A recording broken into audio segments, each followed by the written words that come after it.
the old gym at Vanderbilt, we've been told it's the oldest building on Vanderbilt's campus. It's one of the oldest, if not the oldest. It was a full roof replacement of fish scale slate, regular slate. It has a lot of copper finials that were replaced, copper queen end gutters, downspouts, and it's got a low slope flat roof with a garland modified on top.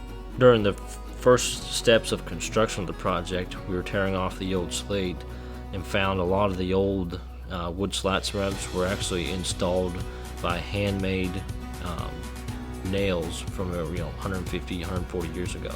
And going back, all the slate we had made at the manufacturer up north, and they end up shipping all that down on a train and then on trucks to get it on site to match what Vanderbilt was looking for.